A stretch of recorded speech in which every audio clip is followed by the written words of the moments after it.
Hi everyone. The Art for Everyone podcast with Michael that's has lived the art industry, and myself that I've drawn some good stick figures.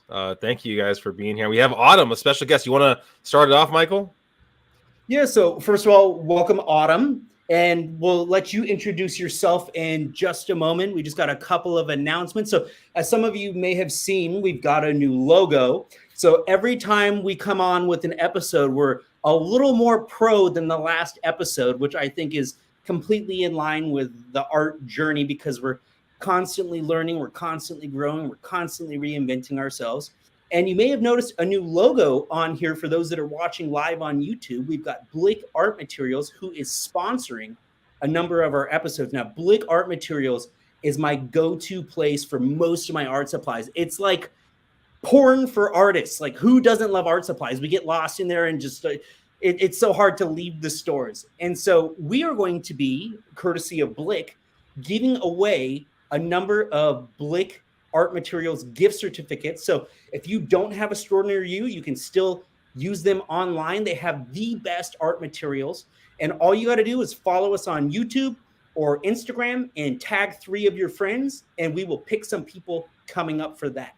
So without further ado, I want to jump in and introduce Autumn, who is a friend of mine. She's a wonderful artist. She is also a superstar on OnlyFans, one of the most popular girls on there. And so today we're going to talk a little bit about Autumn's journey, but also sex and marketing and arts. We're going to open up the dialogue in a very supportive way and answer the questions that you have. So Autumn, let me give you a second to kind of... Before we get to Autumn, I get it. So you've already talked about porn. You talked about basically OnlyFans. You talked about sex. Wow, this is going to be some interesting podcast. Sorry, Autumn. There you go. Thank you.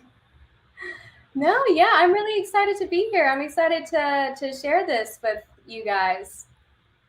Yeah, so Autumn and I met, I can't even remember, my brain is so foggy since my accident, but we met a little while ago, but you and I have kind of worked together on like nurturing your development on your artistic journey. You're kind of moving more into the realm of trying to make that a little bit more of a career. Is that correct?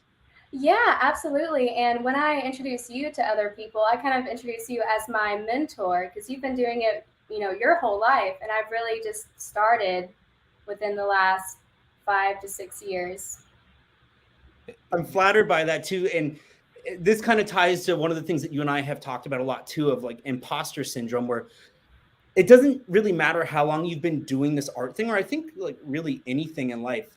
I think that if we're all really honest, a lot of times we kind of feel like beginners and we feel like we're kind of figuring things out. So I'm very humbled when people say nice things like that, because I feel like I'm very much still kind of trying to find my way with things. Really? Absolutely. After so long. Every day. The imposter syndrome doesn't go away. That's kind of a bummer to hear. Because I've just get used to it. I know say 5 years, and I've never seen your art, Autumn. So sorry about that. I know probably the listeners have probably seen your art. I can see a bunch of pictures in the background. Is that all your art? It is, yeah. So would you, because I know last time we had someone that was kind of more, I guess, more abstract, right? Abstract artist. But it seems like some of the pictures that you have look kind of abstract, but then some of them look like actual like birds and other stuff that's not necessarily abstract. Yeah. So I consider myself an abstract artist. However, I haven't found my signature yet, which I hear is pretty important for artists who sell their art, make a living off of their art. I haven't found my signature yet, and so I mainly do abstract because I do not have the natural skill to do realism, although I am working on it. I have a piece here that I've been working on that is more into realism. So I'm dabbling in it now. Yeah, you have definitely been working on your representational work, on building the fundamentals, and that's something that I really admire and respect about you, because I know as an abstract artist, a lot of times people criticize us. They say like, oh, you make abstract art because you don't know how to make anything. And particularly as Nick Boltman was talking about last week, anytime that artists are using a lot of the fluid or pour techniques, because it kind of caught on and got trendy, a lot of people pass judgment on that, even though it's very therapeutic and it's a beautiful, wonderful thing. And if people are just doing it for fun, that's a wonderful thing. And I support that. But I do admire that you are trying to grow the technical sides as well. And you're kind of trying to really come into your own and find your voice as an artist. Yeah, exactly. I'm trying to expand on all skills, but fluid art, that itself, it's not easy. It's not like I see a lot of comments that say my 5-year-old can do this. Well, first of all, that's wonderful. Encourage your 5-year-old to do that. But also fluid art, it's a little bit more difficult than people make it seem. So what if we're looking? I mean, I know 5 years. I mean, I guess you sold some realism art, you sold some abstract art. How does it vary on the pricing, or is it more so? I mean, is it more like something me and Michael kind of always talk about? His demographic, I mean, buys it because of course the art, but also he does lots of social media, right? With the shirt off, running around. I mean, he has a demographic that follow him that buys his stuff. I mean, for yourself, is it the piece? Is it the people from the OnlyFans? I mean, what does that usually look like? Really, it's the time that it takes for me to create the art and the size of the art that makes the price vary the most, I would say. And realism does take more time, so I would say that the price is usually higher for real paintings, realism paintings. So is there? I mean, because I always thought that for artwork, like the market set the price, right? Is that not the case for any of you guys? Either guys? It's just Well, it's really... I mean, really, when it comes to art, it's like the value of the art is what people are willing to pay for it. And the market is oftentimes so tepid in art because it's up and it's down. And one person may say, I wouldn't pay $5 for that, but another person may say, I would pay $20,000 for that. So it's really about kind of getting your pulse on it. But that's the difficult thing. And Autumn and I are, I think, probably both kind of dealing with this right now, where we have to kind of navigate this road of kind of establishing our value and setting that value. And it gets hard sometimes because of the ups and downs, because it's like maybe business gets tough for a period of time and you start to question like, oh, is there something wrong with my pricing or the way that I'm marketing? Or is there, something wrong with the work, or am I working in the wrong color palette?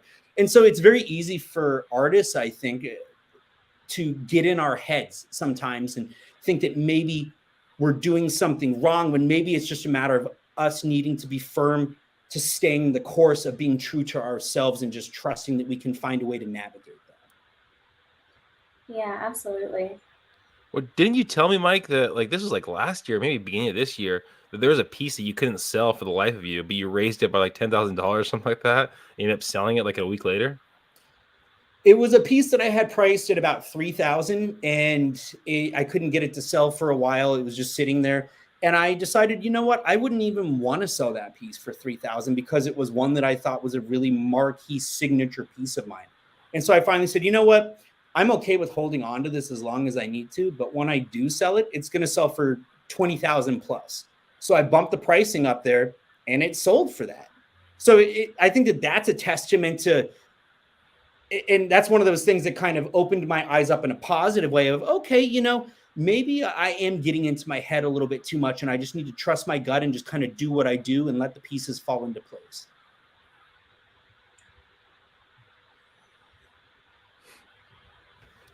Well, I mean, for yourself, Autumn, I mean, I know you talked about some artists make a living off their artwork, and it sounds like this is not like where you're making most of your money right now, or is it?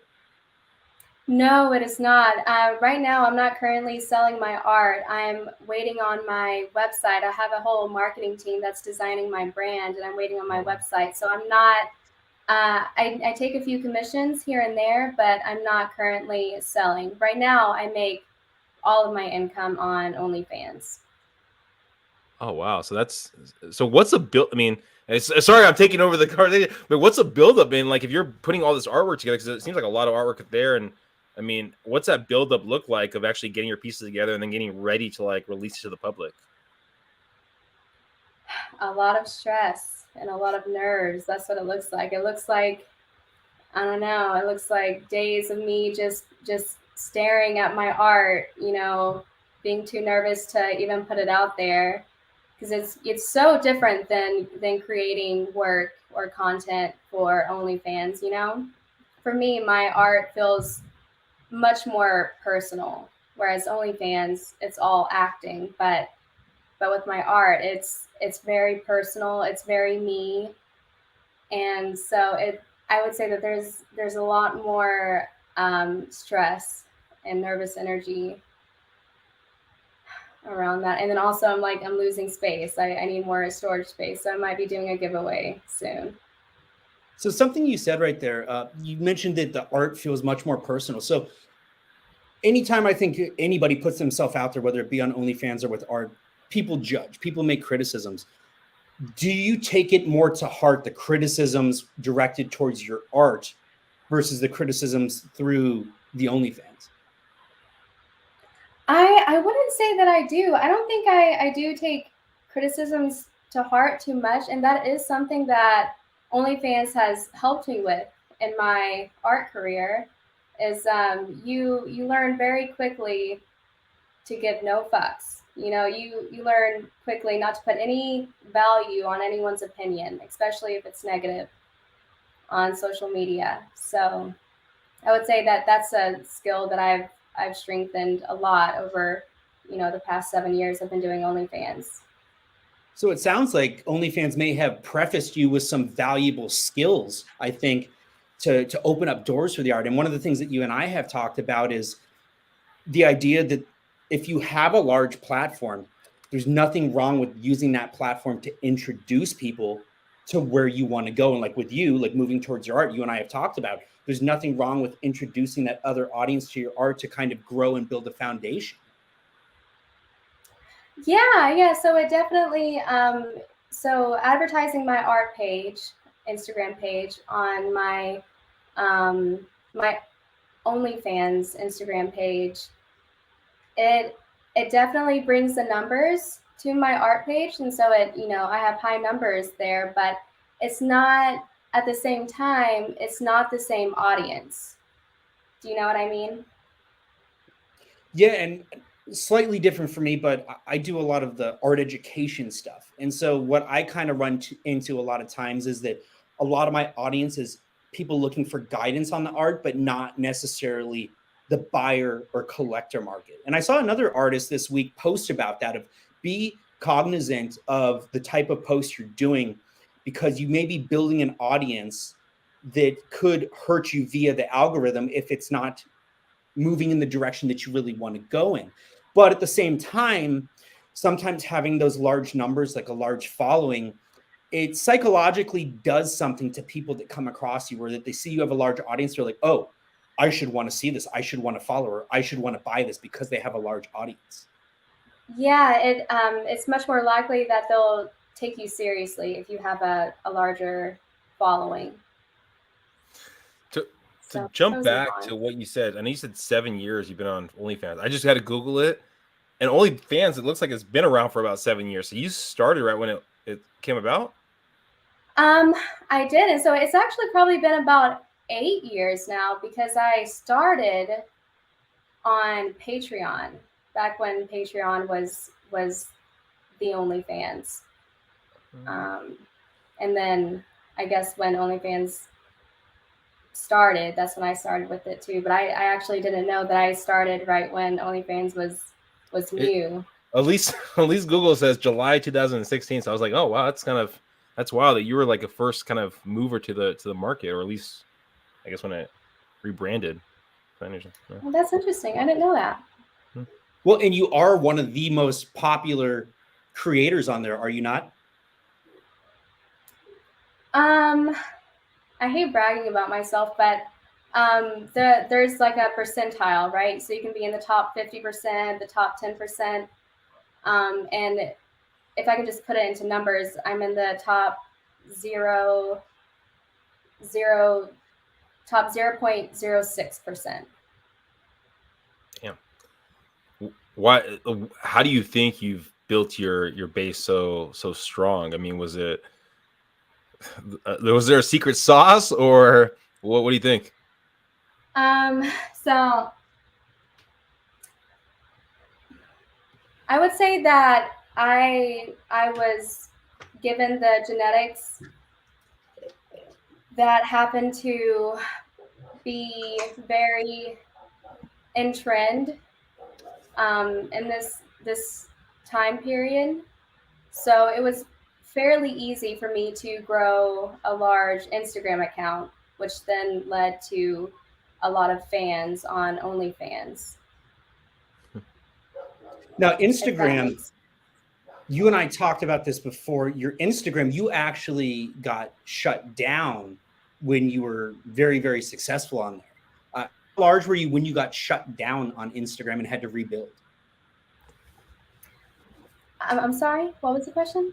How large were you on Instagram when your page got shut down? Because I know you and I talked about how your page got shut down at one point and you had to start rebuilding. Yeah, so it's been shut down several times. The most recent and the most hurtful was when they deleted my page at 1.4 million. Damn. And I think that was October of last year, so a little over a year ago. Why did they delete it? There's a lot of theories out there as to why they flag certain girls and they really target certain girls. But basically for being sexually explicit. However, to back myself up, they would flag posts of me walking down the sidewalk in a very normal outfit, wearing jeans and a jacket. And that, that would be flagged and deleted for being too sexually explicit. Basically, Instagram, the bots or whoever was tracking accounts at the time were just over sexualizing my body, I would say. And I think that Instagram and Facebook are really kind of cracking down and being more stringent with what they allow and what they don't allow. We talked about it last week, how even I've been flagged for sexual solicitation, sexual exploitation. And it was on posts in some cases that didn't even have an image in them. It was stuff talking about mental health. And so I think that some of these platforms are getting very difficult for creators to navigate. And so I do applaud and support and think that platforms like OnlyFans are great because of the lack of creative restrictions. I think that it opens up the possibilities for artists to be artists because OnlyFans is, although many people do perceive it in the thought that first comes to mind is, oh, it's adult content, which yes, it can be.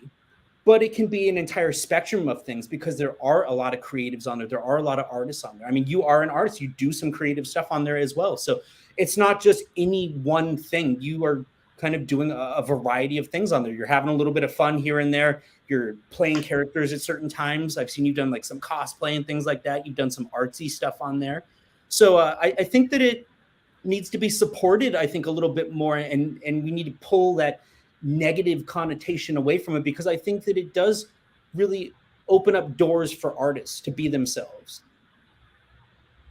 Yeah, absolutely. And I think that the negative connotations, some people will have those forever and ever, amen. When the spectrum, the main spectrum is sexually provocative. So that will always be there, but I just hope that people like you and I can lessen, people who are on the fence can shine a different light on it. How does you said you're married, right? Yes. How does your husband think of that? I mean, because I know it's done in an art way, and I mean, there's probably some people that look at your stuff or look at what you put out there of like more of a sexual nature, right? I mean, what's his, if you're able to talk about, what's his perspective on the whole thing? Yeah, so that was a whole journey. We had to go on a whole journey together, and basically we had boundaries, and I would always respect his boundaries and what he was comfortable with. And then over time, and as I was able to hire help for people to help me with certain things on OnlyFans, so I would have less interaction. He's opened his boundaries more and more over the years, and now he's totally supportive. Yeah, that's hard. That's right. It was Vinnie, at first, absolutely. On one of the podcasts that you and I did recently, you and I were talking, and we had discussed that I do some collaborations with some of the women from OnlyFans, and you were kind of surprised when we started talking about it because you said, well, oh, you work with these beautiful women.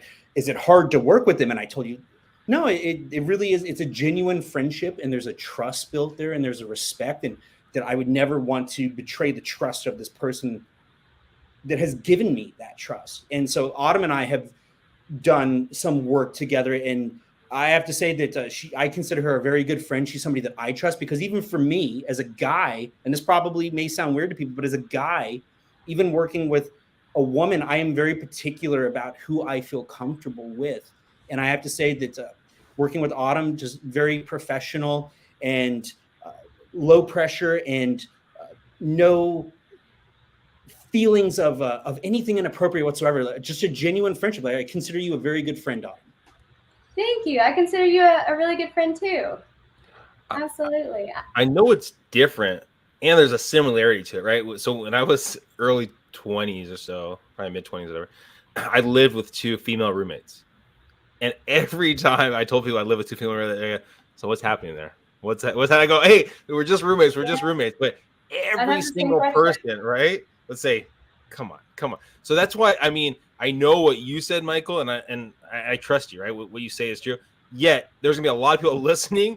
They're gonna say BS, right? So that's kind of one of the things that, from the outside looking in, right? Especially if they don't know you two, or at least know, as me knowing Michael, they would go BS, right? And that's, I think, because it's hard, but you've probably built it over time, right? Yeah, and I think that that's something that's important for us to talk about right now too on the podcast. That's not talked about a lot. Is just because somebody works in an industry that may be sexual of nature doesn't mean that you should not respect them and treat them like you would treat anybody else. And I have to say that the women that I have worked with in the industry, I have the greatest respect for. I have some of my closest friendships with some of these women, and it is very genuine, very pure, and they are people that I trust more than probably most of the other people in my life, because they have shown that they are true friends and they've been there for me when I needed them. But I think that it's important to talk about, like, that just because somebody does something that we may not agree with or whatever, or even if it's something that is sexualized, they still deserve our respect. And I think that we should talk about that a little bit. Yeah, I'm actually interested to hear, like, what questions or what assumptions people would have. Like, Vinnie, I'd like to hear your perspective on what assumption you would think about when you see a sex worker who's for myself, people can do whatever they want to do. It's about the person, right? And I would think the initial reaction, right, for a sex worker, right? And I've talked to sex workers. I've had them on podcasts, that kind of stuff. Another podcast, not this one, right? You think, though, right? Just the assumption is, if someone has gone down whatever rabbit hole it is, right? If they're frying hamburgers on a daily basis, they're probably going to have good hamburgers, and they'll be more inclined to actually make you a hamburger, right? If they're giving massages, right, they're going to be probably really good at massages, and you're hoping that they're going to basically give you a massage, right? Even though I hear that's not the case, right? But kind of with each avenue, right? If you're talking about an actual sex worker, right, that's doing porn, right, you're thinking, well, they're probably good at porn, and they might be more inclined to have sex with you, right? So you think down the rabbit hole of that kind of idea. Now, each person's different and why they do it, but from what I've realized over time is, if they do that as their job, they're probably less inclined to want to do that in their off time, at least for the people I've talked to. Yeah. So I absolutely see where you're coming from. I see that for sure. And I think that sex workers are just more sexually open in general. So maybe they are more, I don't think that, you can assume they automatically would sleep with you, but I think that they are more open to, like for me, I would say that being on OnlyFans, it's really opened my eyes to a spectrum of fetishes that are out there. And so I would say now compared to 7 years ago, I'm much more open to different fetishes and just different things that men are into. When you and I were talking the other day, I used a certain term and you said, Michael, do you know what that means? Yeah, What? I forgot the term. We were talking about voyeurism and you're like, Michael, do you know what that means? And the reason being, and this kind of segues into our talk for today, is I think that you mentioned that being a sex worker, it may lend you towards a certain openness. And I think that that's really what art is about, and particularly what good and great art is about. It's about just being vulnerable, about being open, about being honest. And that's what I have really admired about your artistic journey since day one, was just your openness and your willingness to grow. And you've been very humble of like, I don't know this, I don't know that, but I want to learn. And so your desire to grow, your desire to learn and to keep moving in another direction as you evolve. And I think that that's a wonderful thing. And I'm kind of in that same place right now on my journey of my evolution of what's next. What am I going to do?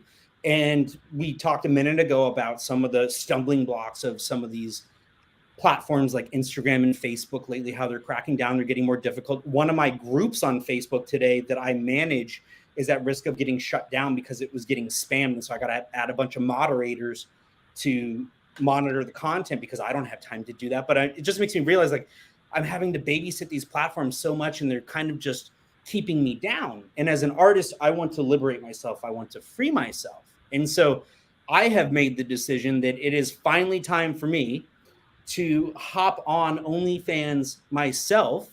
So I have just created a page and I'm going to be doing a lot of artsy stuff on there. We'll kind of see where it goes. The way that I kind of look at it is I look at it like a new body of work, like when I start a new series for paintings.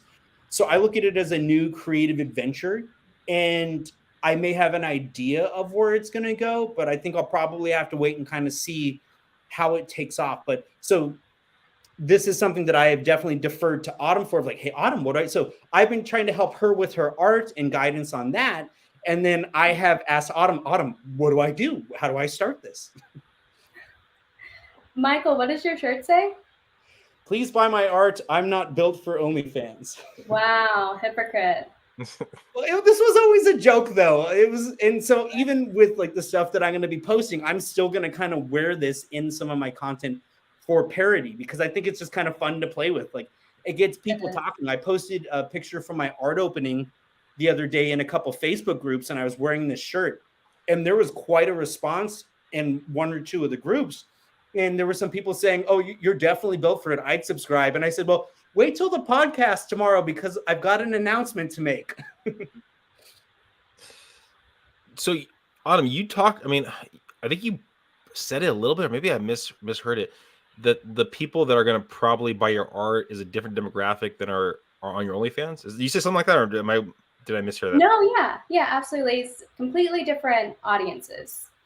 Do you, because it's so funny. I was thinking about that, and then we were kind of talking about sex work and that stuff. So I had another podcast called Road to Growth. I had someone named Rachel Brownstein. She was an basically porn star, and she does vegan. She has a vegan YouTube channel now, right? I think I've heard of her, yeah. And so I see comments on the YouTube channel pop up on my thing all the time, and it's people that were watching her old stuff that now watch her vegan channel about it. And it's like they try like, oh, I'm a good guy. I just like her for her vegan. I used to watch her on other stuff, but like you see all these different comments that read up on it. So I'd be kind of intrigued of how many people from your other career actually venture over into your new stuff as I come about. Yeah, absolutely. And there will be some crossover, right? Because so art is subjective, right? Like everyone has their taste for what they like. I would say that pornography is a type of art, for sure. And but the people who like the the pornographic art aren't typically the same people who like abstract art. You know what I mean? Like some people could be really into realism and the paintings that you see in museums, like very realistic looking paintings of old men, right? They might not care so much for like the background that we have here, abstract art. So I think it's just different tastes, different interests, but like you said, there's going to be crossover. Can you buy in OnlyFans, right? You pay for, I guess, the live content and things like that, right? There's not like pictures that they can buy that they can put up on their wall or something like that, right? No, there's so they can pay for basically anything that you put a price on, whether it's to join a live or to purchase, you know, videos that you made. But you can even sell things on OnlyFans, like you can sell objects on OnlyFans, whether it's paintings or underwear or socks. Like, I mean, do you think you have like you've sold stuff where like, and I know you talk about fetishes like underwear, like I know like some countries, right, used underwear and things like that that people might have on their wall like as artwork. Yeah, I wouldn't think that I mean, they might put it on their wall. That would be really interesting to see. Yeah, no, sure. Just like you said, there's different kinds of mediums, I guess. But yeah, I mean that's a really interesting way to look at it. I like that. It's a different kind of medium. Yeah, and so I think that kind of bridges that transition as you kind of not necessarily leave one place in your life, but as you kind of move into another space or move forward. And I think that kind of brings us into the real topic for today, which is the place of sex in marketing and art, because I think that it can be a tool to be used to grow your audience. And definitely because people pay attention to sex.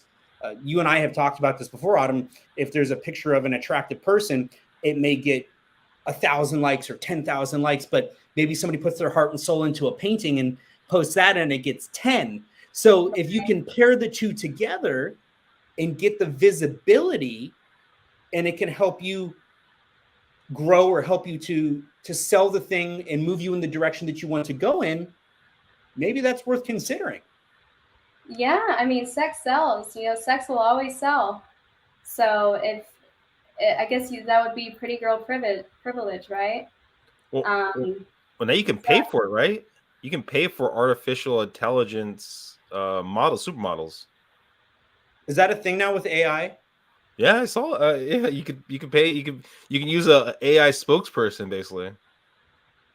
Oh. So I don't know how expensive it is, but sorry, Autumn. Yeah. No, that's interesting. Something I might have to look into. Yeah, I mean, yeah. Sorry. That kind of picks off of our conversation when we were talking to Nick about AI and its impact on artists, but it seems like it may be impacting or moving in the direction of impacting other industries if it's providing AI models at this point too. The robots are going to take all of our jobs, even the sex workers. Oh man, you can see the anger in Autumn's eyes right now. If you're only listening to us on the podcast, oh man, don't be near Autumn right now. This. But you know, it's the same thing. Like you go to what is it like? I don't know, McDonald's like that, right? Where they have the machines you can order from their food, right? But then you have the option to actually talk to a live person. There's going to be people that are going to pay more for the real thing compared to basically the fake thing, right? I would think. I mean, yeah. The whole point of the reason why people pay for OnlyFans when there is an unlimited amount of free porn on Pornhub, right? But people will pay money because they feel a real connection with a real person, and that's what they're paying for, basically. And that's something that I was asking you about when I was contemplating moving in the new direction too, was, well, are people really going to care? Like, because I just don't think, I guess, highly of myself.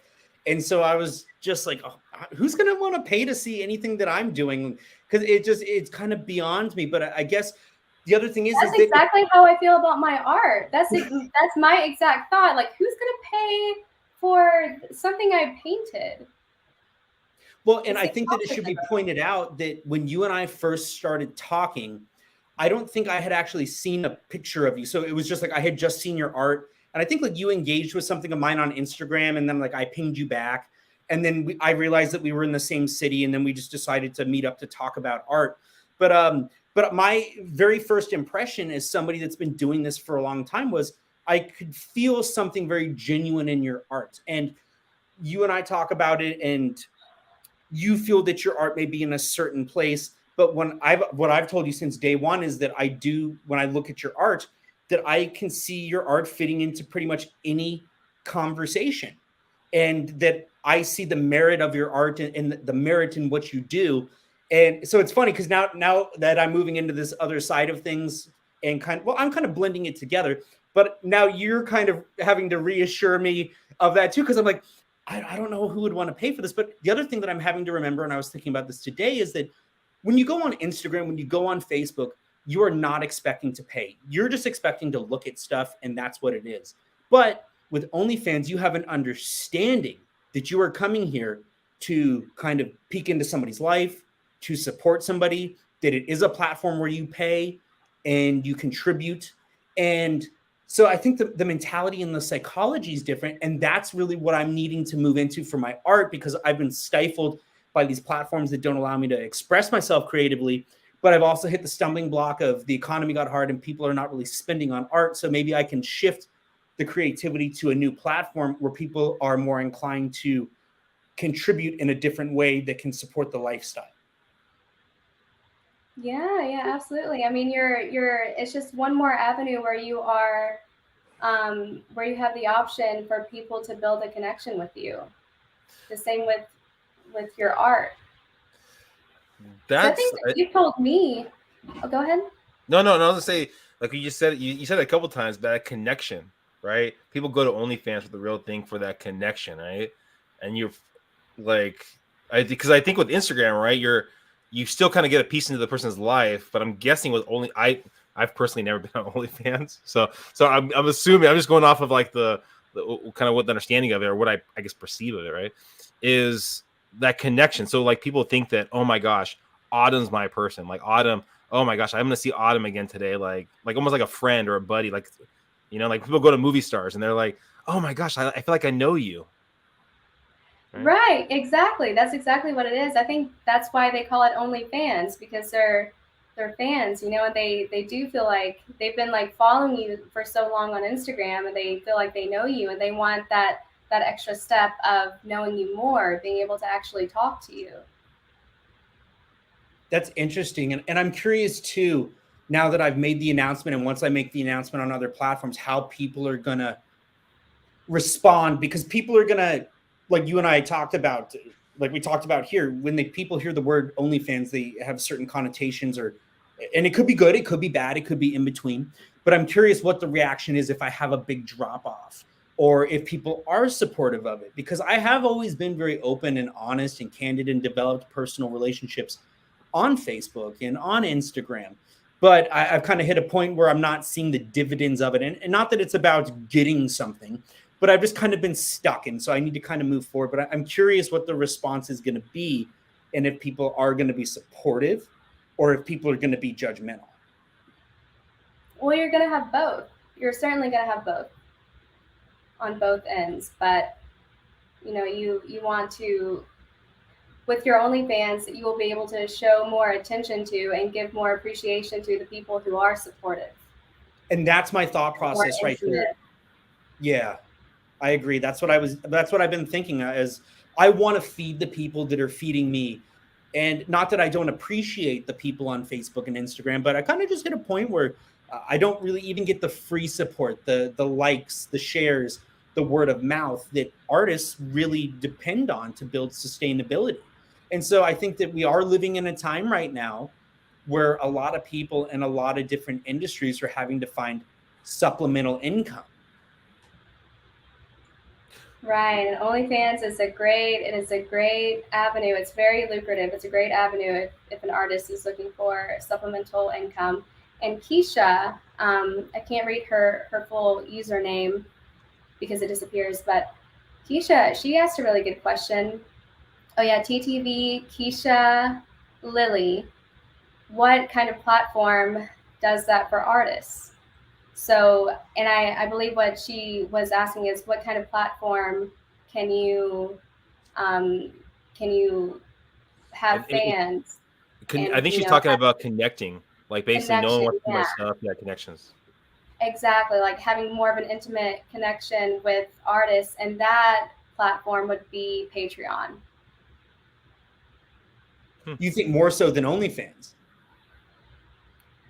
Right now, and that could change. That could change in years to come.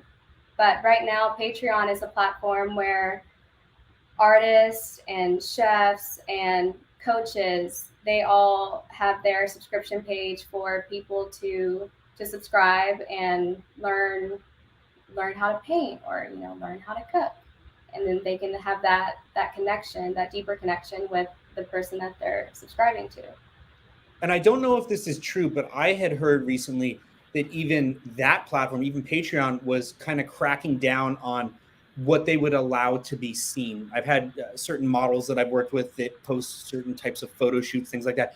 Very artsy, beautiful stuff, creative in nature. But maybe there's a little bit to it that's explicit or more explicit than what's appropriate for Instagram and Facebook. And I've heard that they are not allowing that. Now, I don't know for certain because I'm not on there. So maybe some of our viewers can provide some feedback on that.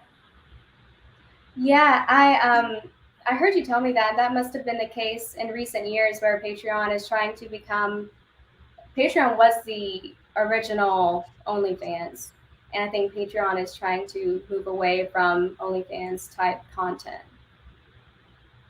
Now, OnlyFans, like a year or two ago, there was supposedly a crackdown on that too, where, For a day, yeah. oh, okay, so did that just disappear? Yes. Okay, so Yeah. it's basically just everything that it was before. Nothing has changed. There's no restrictions that were implemented. Yeah. So they said that they were going to become not like a porn site, and they were gonna eliminate like all of the IG models. And then I think they realized very quickly, literally over the course of a few days, that they would be losing all of their money. Well, that's So what that happens that is didn't last long. you really do alienate a lot of people by saying this can't be done there. Because I mean, if you go to Instagram and you look at the pages that are doing well from people that aren't actors or things of that nature, professional athletes, it is a lot of the attractive ladies maybe shaking the booty or something like that. Those are pages that perform rather well. And so I think That must be what's on your algorithm. If that's no, what you're seeing. No, so you're talking about OnlyFans, right? Going back to what Autumn said, I just Googled it right now. 98%, at least on these two different platforms, say that 90% is explicit content on OnlyFans. So if they were to take that out and clean it up, that would lose like a lot of their people. All of their revenue. Because you have to think that the 2% that isn't explicit content, they sex sells, right? That's actually how you were able to use your credit card online. So all of the online shopping started with porn. So people who aren't selling like explicit content, they're just not able to charge as much. So even the 2% is really like, probably 0.5% of their income that they'd be able to attain had they eliminated all of the explicit creators. So I am curious then, in moving over to OnlyFans, because you do very well there. But one of the things that I have said flat out is I don't expect to do 1% of what Autumn does in terms of success on that platform.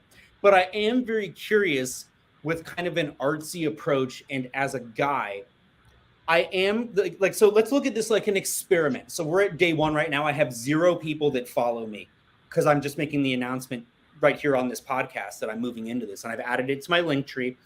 But I'm curious if in a month from now or 2 months from now or 3 months from now, if I get some people behind me, because if I do start to build a stable following for doing very much in line with what I've been doing on Facebook and Instagram, maybe I'm just a little more liberated and I can express myself a little bit more. I'm going to look back and be like, geez, I should have done this a long time ago. I think the question is, what fetishes are you going to get into? Autumn says that's kind of the key right there. Yeah, I'm curious. That's the thing is because I kind of am looking at this like an artsy thing of like, it's a new body of work, and because it is creative based and because it is just going to be me being me, I have some ideas of like, and I've been talking to Autumn, so we can have a candid conversation right here, Autumn, and you can kind of share some of the things we've talked about, like no secrets here, but we've been talking about me doing some videos of me like sanding canvases and stuff like that, so like kind of ASMR stuff. But like a lot, to be honest, when I'm not on Facebook or Instagram, I usually am, because I run hot, I usually am shirtless, and we live in San Diego where it's hot. So it's like, if I'm just going to be doing my work, like sanding a canvas, and like, so when I mentioned voyeuristic to Autumn, it was just the idea of like people looking in it, like a fly on the wall of looking at me work behind the scenes type of thing. So like, there's a fetish of people working or doing the sand, like or voyeurism, watching people like you don't know that they're Spying. there. I think it's like spying, like watching without them knowing that you're watching. Oh, gotcha. Okay. So the idea of people watching me do that and like watching me mix the paint and do like ASMR stuff, but like if I'm shirtless, and I'm usually shirtless anyway, like what do I care? I don't feel like I'm doing anything out of the realm of what I already do. Like that's who I am. So the question is do I take it further? And so that is something that is in my mind that has to be considered, because I have to recognize it's a new platform and people have followed me on the other platforms. And if I'm just going to be doing the same things, what's the reason for them to follow me? So I do kind of have to be conscious and think about, what is the approach here? So let's ask the audience, like, would you, and I'm not going to be hurt if you all say, no, we would never subscribe to your page, but what types of artsy things could I do that might entice you to subscribe to my page? Because I do want to be informative. I do want to be educational. I do want to be a little more risque, because I am just kind of a guy that likes to be funny and like do quirky things. Like sometimes I like to, do naked pull-ups in the hallway on the pull-up bar and stuff like that. Like, behind the scenes stuff, the life of an artist.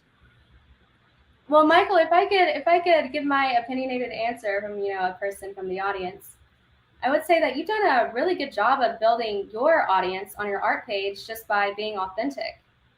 And I think so you continuing to just be authentic on your OnlyFans, that will keep the fans coming.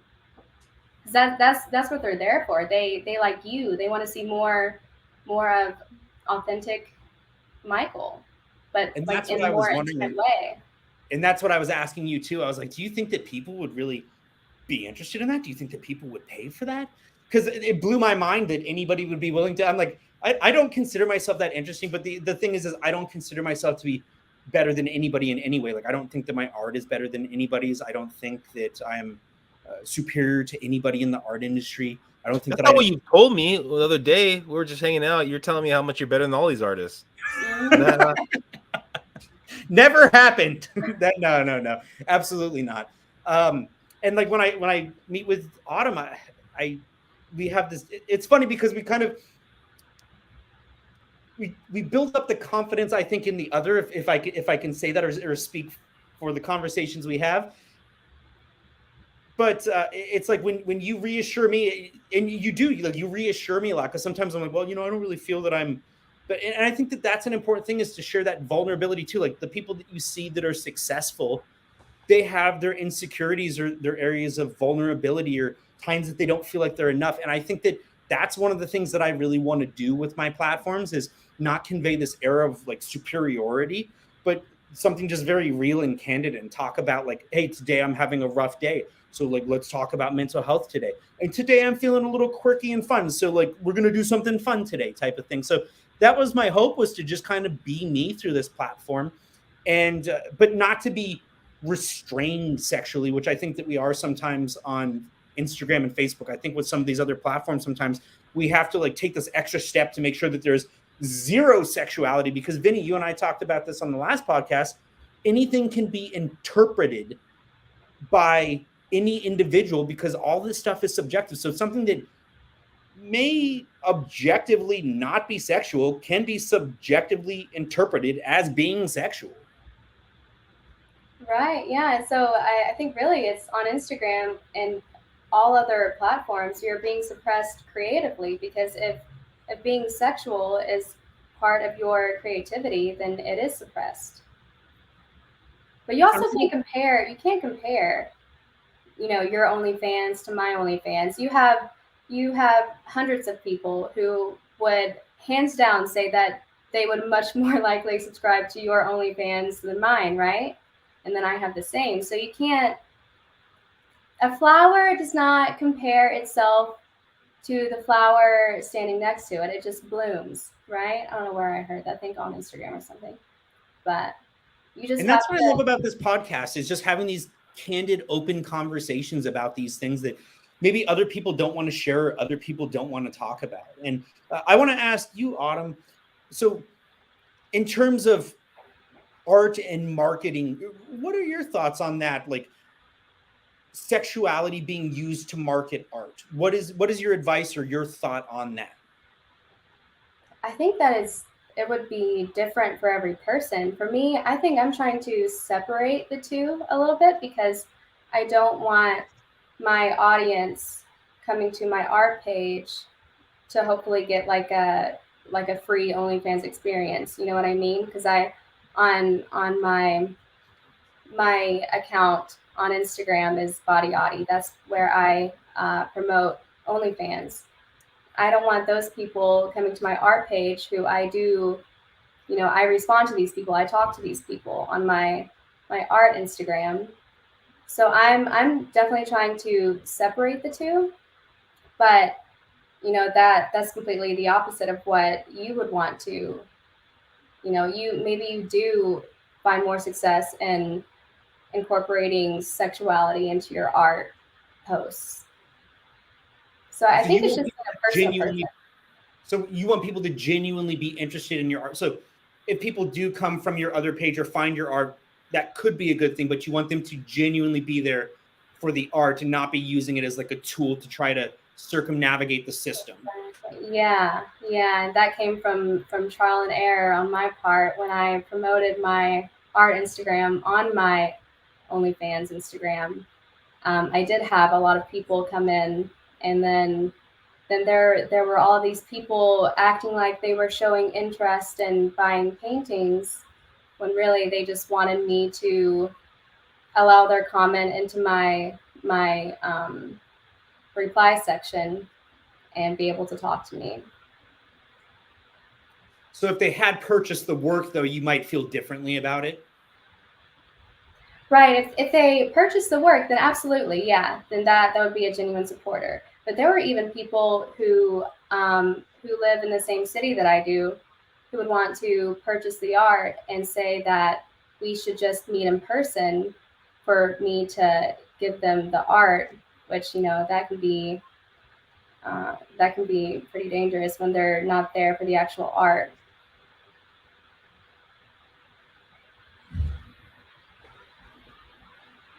It looks like we got a comment from Keisha again. She said she's been following me for about a year, and she said that I've inspired her to start looking in different ways to promote and bring more on myself to my art. You're doing great.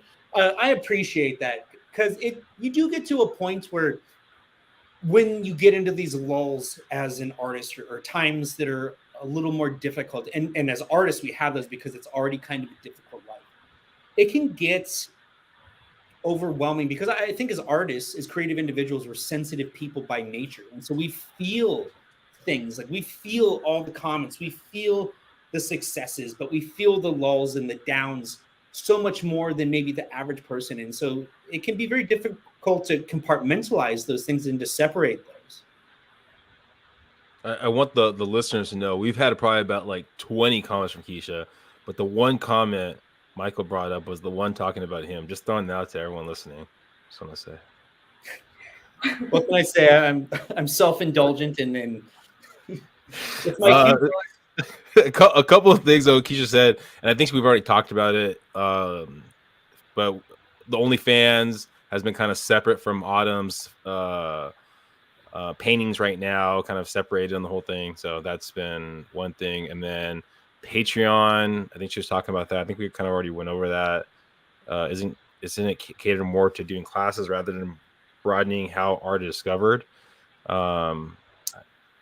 I wouldn't say so. I would say that there are a lot of profiles on Patreon where you can take classes, but you as an artist, you can get your art discovered. You know, people who are following you on Instagram that just want that more intimate connection, or want to be able to ask you questions and have you actually respond, or even just, you know, show their support to your art business without having to buy an expensive art piece.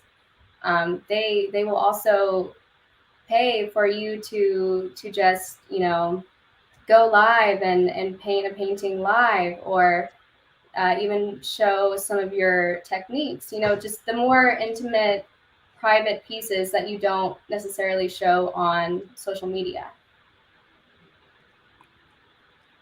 I think what it really comes down to is we are all on our own individual journeys, and we have to find the platforms and the avenues that work for us. And when it comes to sex and art and marketing, I think it's about your own independent journey. And if the journey leads through you, through your heart, through your soul, then you are on the right path. And so I think that you need to just make a decision on what is best for you, what works for you, but also to reserve judgment for how others choose to pursue their journey or the path that they are on, because we don't know all the struggles or the obstacles that another person is facing, or what they are navigating at any time during their life. And it's so easy to walk by a piece of art just like a person and to say, you know what, I don't like that, and to pass judgment on that without looking at the underlying layers and the things that make it what it is.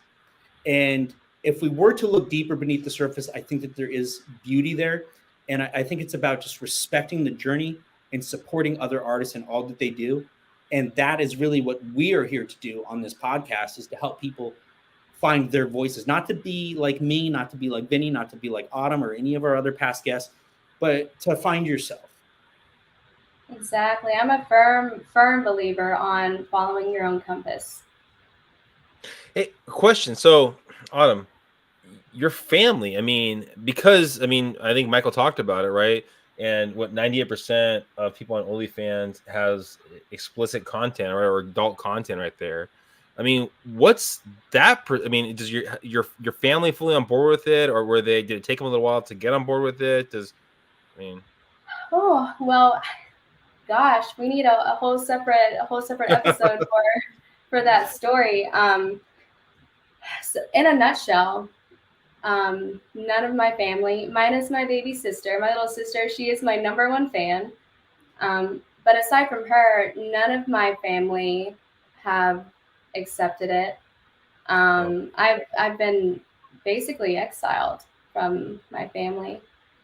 And that was hard in the beginning, you know, years and years ago. But of course, now I found my people here in California. All of my family are also in the South, in Tennessee. And I was never really like clicked with those people. I was always kind of the black sheep. You know what I mean? They're very conservative. And I've always been more open, more liberal, I guess. And so no, my family have not been supportive along this journey. And that's one of the things I admire about you, though, is that you have just been so open to being you and doing what it takes, despite the judgment, despite criticism that may come. And you've taken the punch on the chin, and you've kept going. And you're just such a wonderful, beautiful, kind-hearted person. And I just love you as a friend. And you're one of the people that I am most excited to talk to. And I look forward to hopefully doing more projects with you. I have so much respect for you. And I do have to tell both of you, though, I broke the news to my mom the other day because I didn't want somebody else to tell her first. I said, Mom, I'm signing up for OnlyFans. And she said, what? And I told my mom, I said, Mom, if you're not the first person to sign up for my page, I'm going to be really upset. So So that just goes to show how seriously that I take life. That really smart move, by the way. That was a smart move for you to break the news to your mom rather than other people, because that's what happened for me. Everyone told my family before I was able to talk to my family about it, and so I think that even more so made them more what's the word, judgmental about what I was doing. Michael, so would you really want your mother to subscribe to your OnlyFans? No, but I mean, the truth is that my intention right now, and I am gonna just kind of go in. I'm gonna say this. I'm gonna go into it with an open mind. I have an idea of where I want to start. I honestly need to see if I can pick up any traction there, because like I said, I'm just starting. I have 0 followers. I posted like a handful of things, but nobody follows me. So I'm gonna have to wait and see, because I'm gonna be very surprised when 1 person subscribes, and if I hit 5 people and then 10 people, and like I don't know really what the potential is here, because again, I'm so self-deprecating as a person that I'm just like, why would anybody be interested in anything that I do? Like, I do try to be creative and I do try to share good, but I just look at myself and it's hard for me to see myself in the light of like, oh, like I want to look at that and I would pay for that type of thing. So it's a very new place for me to be. And as I go through the experience of it, I'm going to have to kind of see how it goes and kind of see how far I'm willing to take it. And I have been advised by several, Autumn and Raven and Tovi, other people that we will have on the podcast that I work with and have done collaborations with, to be very clear and firm in my boundaries, because it's very easy to have people try to push you beyond the boundaries. And so I'm going to need to stay firm to that, because when it comes to my art, I know how to hold my boundaries of like, I am not doing this. This is who I am. This is what my work is. But this is still my art, but it's a slightly new medium. And I'm not as familiar with a lot of the aspects and the nuances. And so I don't necessarily have the confidence that I may with the other side of my medium. So that's why I defer very much to Autumn, to Raven, to Toby, these people that are more experienced in the industry and people that I trust. And so I'm very grateful and thankful to have people that I respect and trust to kind of help me on my journey, because I feel like a baby bird entering this new landscape. Baby bird. Autumn, and you don't have to tell us who it is, but is there someone in your life that you'd be almost like disappointed, I guess, if they were a follower of yours on your OnlyFans? I know you don't deal with your family anymore, but I mean, like that would be, because that almost sees you in a sexual light, but maybe someone that you have that you don't see in a sexual way at all, that like you don't want them to think of you in that direction. Does that make sense? The question? Yeah, it does. And there are, like there have been people on my Instagram and my OnlyFans who make themselves known to me, and they were my husband's coworkers. So people like that make me. Oh, and then I also had a teacher in elementary school. In elementary school, I had a music teacher who made himself known to me. And the funny thing is, everyone, at least I assumed that he was a homosexual. Turns out he subscribes to my OnlyFans and follows me on Instagram, and he even bought me a pair of shoes a couple years ago, and that felt weird for sure. Yeah, so I would say like my coworkers, I used to work in ophthalmology before I quit ophthalmology to only do OnlyFans, and there were ex-coworkers that also were on my OnlyFans, which also felt a little weird. So I would say people like that. Vinnie, I love that question, because I actually did not follow Autumn on like anything aside from her art pages for the longest time. Specifically for that reason, is I didn't want her to think that I had like these ulterior motives or intentions. But at the same time, I felt like, oh, does she get the impression that I'm not support? Because she follows all my pages. So I felt like I was like, oh, am I being a bad friend? Does she think that I'm not supporting her because I'm not following her other pages type of thing? I think women's intuition is a lot stronger than you may think. But and this is why I connect with you so much, Michael, is because I could tell that you were keeping it very professional. You weren't making it seem like you had alternative motives. Like I could feel the energy of, you know, why you were liking certain posts and not liking other posts. So, and I have always appreciated that greatly from you because it feels authentic. And I mean, you're a very authentic person. So I think that's why I connect with you so much. But women, I think they know a lot more than you give them credit for. Oh, they have to know more than me because I am absolutely clueless when it comes to women and relationships and all that stuff. But I do have to say that when you and I did our shoot, and when I've done shoots with Tovi and with Raven, is that I think on the outside looking in, a lot of people are like, oh, it's very sexual. And even if it's a shoot that is intended to, in the output of the content, appear sexual, the actual creation of the content is like the least sexual thing imaginable. In fact, it's oftentimes comical. The behind the scenes of those paint shoots is so boring.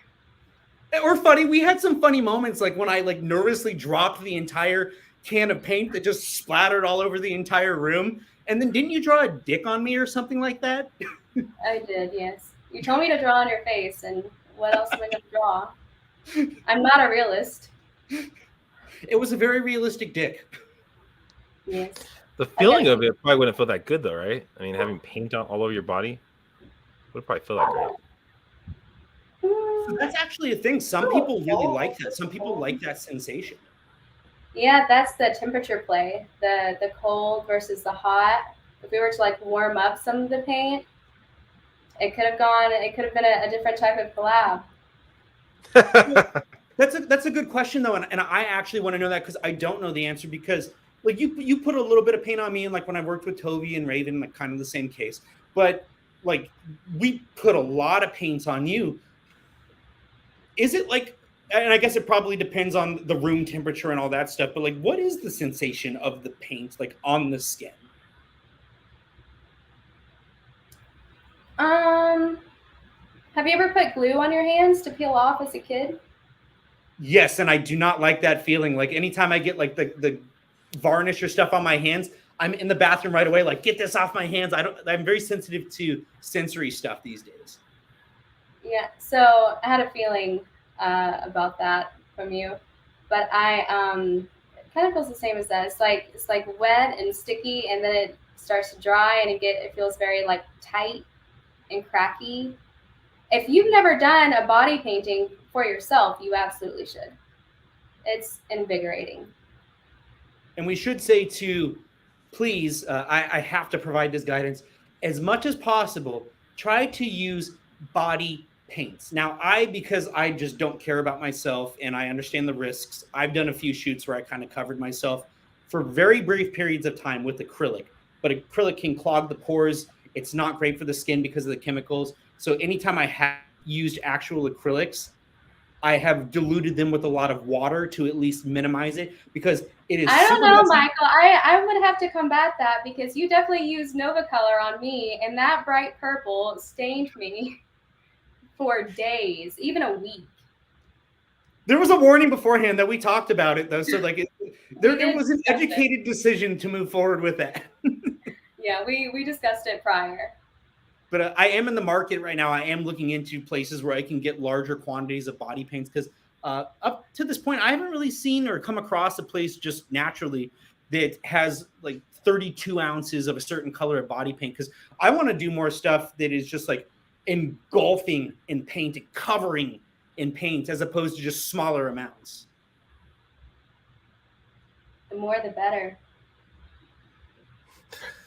Well, I know we're getting to the end of it. We've been going for more than an hour right now, hour and 10 minutes. For people listening, just please share this with other people. If you have questions, please feel free to watch us live. Reach out to Michael or myself directly and bring up the questions. We're always looking for good topics to try to somewhat organically bring up with our guests. So any other like kind of parting thoughts, you think, Michael? Now, Autumn, why don't you tell us where people can find you if you want to share your platforms, maybe share what you're moving into, the things that you're doing, so people can find if you want your OnlyFans and if you want your art, or both. Sure. So I think the easiest way is to follow my, if you're interested in the OnlyFans side of it, you can follow my Instagram page, body.auty, and Auty is spelled Auty, like my name. And then my art Instagram is Pour Girl Art, so POUR Girl Art. So check out Autumn's art. It is beautiful work, and she is continuing her journey. Give her a follow, give the podcast a follow, and make sure you check out Blick Art Materials. Like I said, follow us on YouTube, Instagram, and share or tag 3 of your friends, and you may win a Blick gift card. We're going to be coming back to you in a couple weeks. Hopefully by the time this episode finishes, we will start to hit the podcast platforms. A lot of people, because we've been promoting this, are like, hey, you have a podcast, but I can't find you. It's because we have to have the first 3 episodes done before it can hit the platforms. But this episode will hit podcast platforms soon. And then moving forward, all of them will hit the podcast platforms. But spread the word now. Tell people about us. And if you know somebody that would be a great guest, let us know. We're also looking for sponsors. Thanks, guys.